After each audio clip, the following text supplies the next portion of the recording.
Yongnuo versus Godox. Which trend macro flash is best? We're going to find out in this video.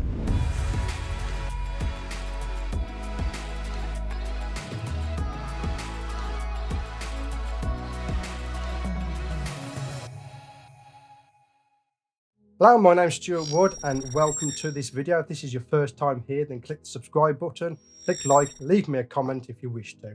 In this video, we're going to take the Yongnuo YN24EX and put it up against the new Godox MF12.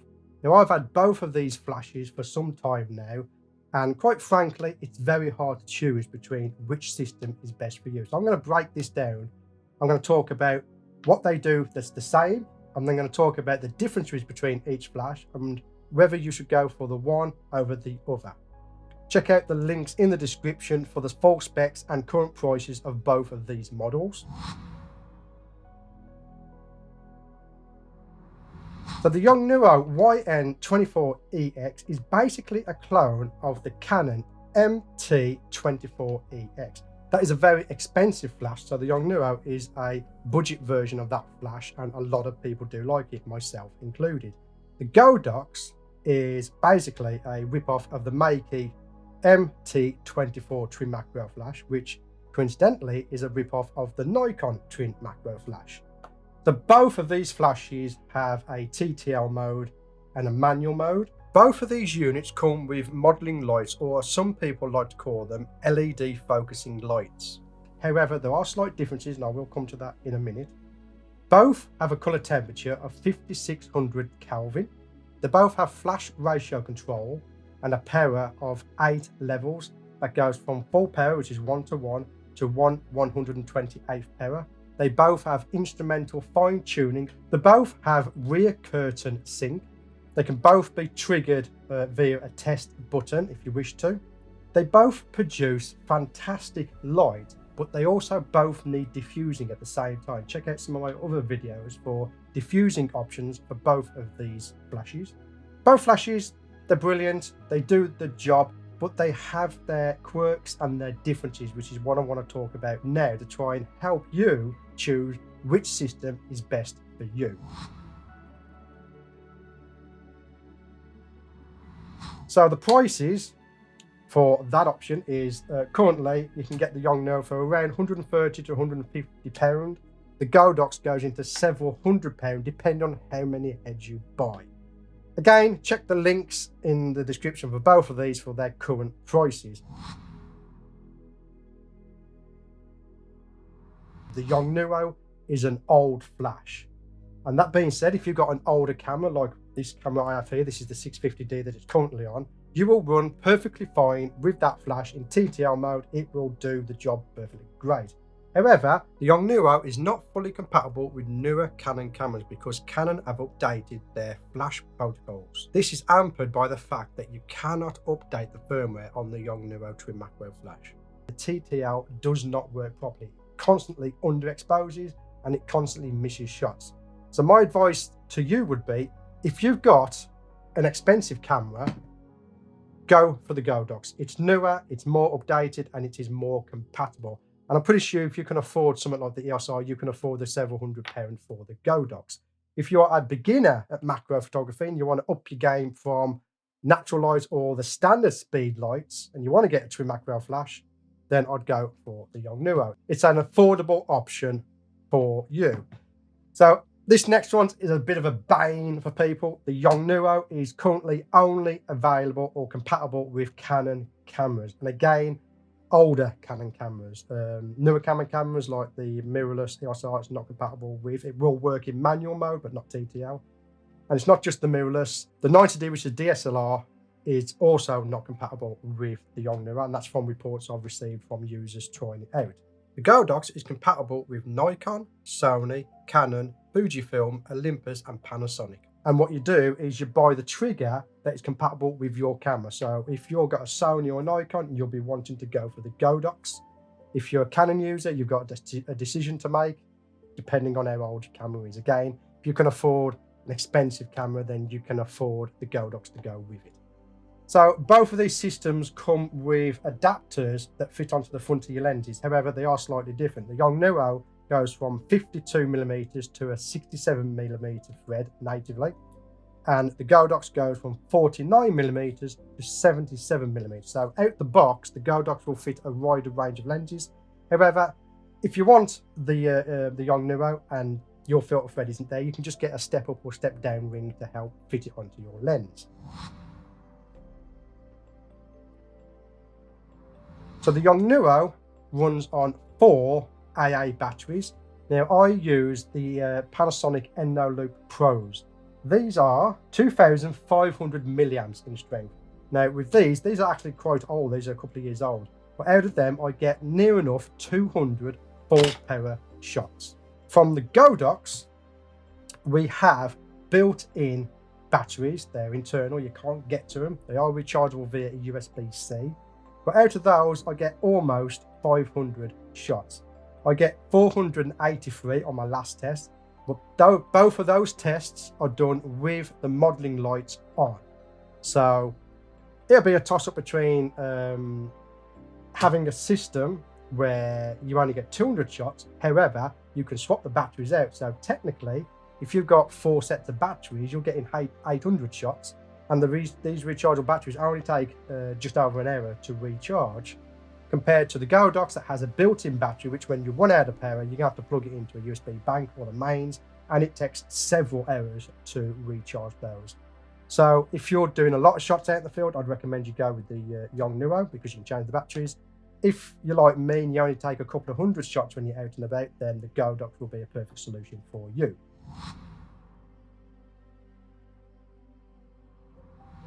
The power output of these flashes are slightly different. The Yongnuo is slightly brighter than the Godox. However, my Yongnuo is now faulty. It is broken, so this may have affected the tests. As I said before, they both have modeling lights. However, there is a slight difference. We can turn the modeling lights on and off via the actual heads or the trigger. The Yongnuo, we just turn them on. However, with the Yongnuo, the modeling lights are off until you've half pressed the shutter, then they come on because the camera or the flash knows that you're wanting to focus. Whereas the Godox, they're on permanently. Now, if that's a deal breaker for you, then you might want to go for the Yongnuo. I do like that system, but at the same time, I have found that even in an afternoon shoot and having the LED lamps on the Godox, it doesn't run the batteries down all that much. The modeling lights, you can adjust the power output of the modeling lights on both of these systems.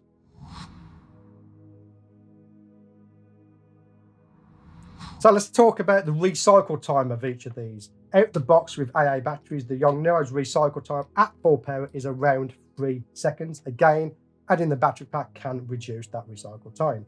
And of course, the recycle time varies depending on what batteries you're using and how much power is left in those batteries. The Godox, however, at full power out of the box is 1.7 seconds. You can reduce that to the minimum power and get a recycle time of 0.01 seconds. Again, with both of these, you can adjust the flash ratio, so you can have one head that's brighter than the other head. On the Godox, you can do that via the heads or the actual trigger. On the Yongnuo, you just do it via the ratio button on the back of the system.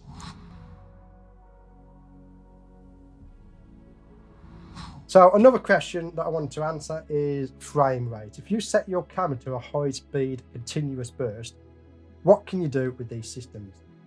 Now, as you could imagine, at full power, you're not getting anything out of it because the Yongnuo is taking 3 seconds, this one's taking 1.7 seconds, so forget that. However, if you set your power on the flash to the minimum, when communicating correctly to the camera, I'll come back to that in a minute, will drum down your camera's frame rate to around 3 frames a second. Now, because the Yongnuo isn't communicating properly to my EOS R, which I suspect may be an error on my flash, or it may be broken, sometimes you can use it at a higher frame rate and the flash will keep up. But when working correctly and communicating properly to the camera, both systems will drum down the frame rate to around 3 frames a second at the lowest flash power in order to keep up with a continuous shooting. However, the Yongnuo can have a battery pack fitted to it, which will increase the number of shots and will also decrease your recycle time.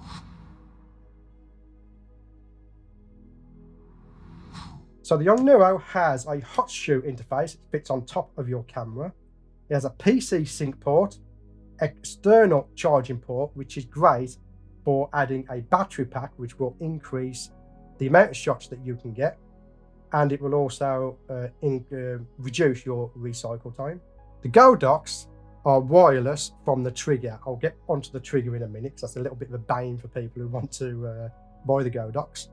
So there is no PC port on the actual flashes, but you can trigger it from the actual wireless controller.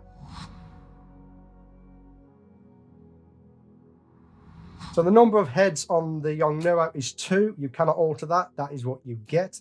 With the Godox, you can have up to 6 heads with the Godox. You can buy the Godox in a 2-head kit, and then each head is another £95 or around £100 to add to it. And I am looking into getting a 3rd head for my setup.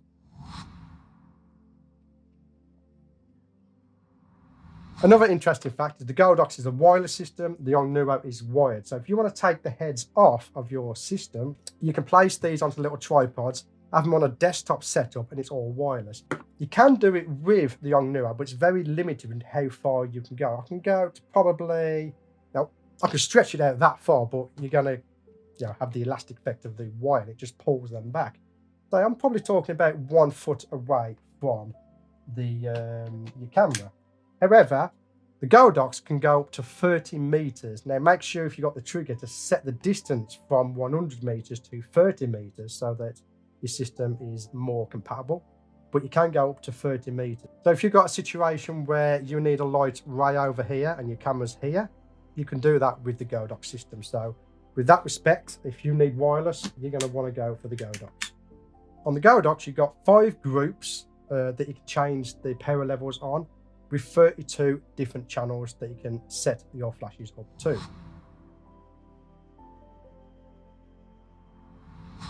So I'm going to read you the specs now for the weight from the website. The Yongnuo is 990 grams. However, when I weigh my unit, it's actually 600 grams. So it's gone on a little bit of a diet over the years and slimmed itself down. The Godox, however, on their official website, it says it's 144 grams. Now I'll call bull on that one, because each head is 150 grams each. Altogether, with the head, 2 heads, and the trigger, we are looking at around 400 grams. So another thing to talk about, and one of the reasons I actually swapped to the Godox, is the flash's footprint. The Yongnuo has a very large footprint when placing it into your camera bag. However, the Godox has a very small footprint. So if you want to keep minimalistic as possible with a small bag, you might want to have a look at the Godox. But if you're not bothered about the size of your bag and how much kit you're taking out in the field, Yongnuo might be for you. So updates, and this is what has crippled my Yongnuo. You cannot update the firmware on the Yongnuo, okay? I wish you could, because then you'd be able to update it and maybe get it compatible with the SR. But currently, the Yongnuo is not able to update. I have emailed Yongnuo about this, but they completely ignore my email because I'm not important. However, Godox does support firmware updates via the USB port.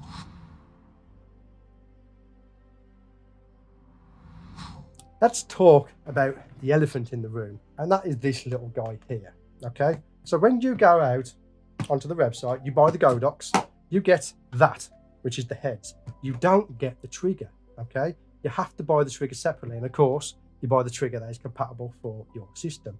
If you find the macro system for £200, add another £50 to £60 for your trigger, because you will be needing it. Again, with the Yongnuo, when you buy it, you got everything in the box. Get out of the box, it's good to go. You just slap it on your camera and you go out and have fun. But again, you do have to buy this trigger separate. I haven't done a review on this trigger because I'm not an expert on triggers.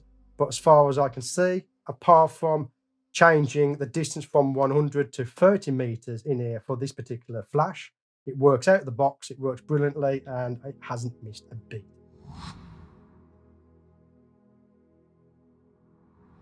So those are the technical specs of these two systems, okay? So let me give you my personal thoughts. If you're new to photography and you're using older gear, get the Yongnuo. It will not fail you. It is an absolutely fantastic system. If you're a more advanced photographer or you've been doing it some time now and you've got a newer camera, go for the Godox. You will love it. It's a fantastic system. But again, both of these systems are well. But what I would like to see is I would like to see Yongnuo bring out a version 2 of this flash. Maybe a YN24EX, which would be a clone of Canon's new twin macro flash. That would be a welcomed look. And of course, if Yongnuo were to go into the wireless realm like Godox have, then that would be also very nice to see. So if you're not fussed about wires, you're not fussed about the batteries, all that type of stuff, go for the Yongnuo. It's a cheaper option. It does the job well. You've seen it for several years on my channel. You've seen the results, so you know it will do a good job. But if you want cutting edge technology, wireless, the latest and greatest, go for the Godox. Or if you want more than 2 heads, go for the Godox. That is my thought on these 2 systems. What do you think of these 2 systems? Which ones do you have, or which one are you going to go for? Let me know in the comments below, but that's where I should leave this video. My name's Stuart Wood, and I want to thank you for getting to the end of this video, and I'll see you on the next one. The Yongnuo I'll do that after. The Yongnuo versus the Godox twin macro flash. Which is best for you? You fucking twat. Yongnuo versus Godox. Which twin macro flash is right for you? No, don't like that. They both have flash. Yeah. They both have. Well, it's both have sound, but mine ain't working, so I'm not going to mention that. Inaffordable. It's enough. So the Yongnuo uses 4 AA batteries, which I have none here. A lot of my batteries they've been fried because of doing the tests on the Yongnuo to see how many shots I was getting out of it. I absolutely cooked my batteries, and there's only one that's actually looks decent. They still work, so that's good. So that's good. Anyway, the 90D, which is an SLR, which is an fucking hell. Then do yourself a 5 and. Another interesting fact here is the Yongnuo is not wireless because I can't get it off.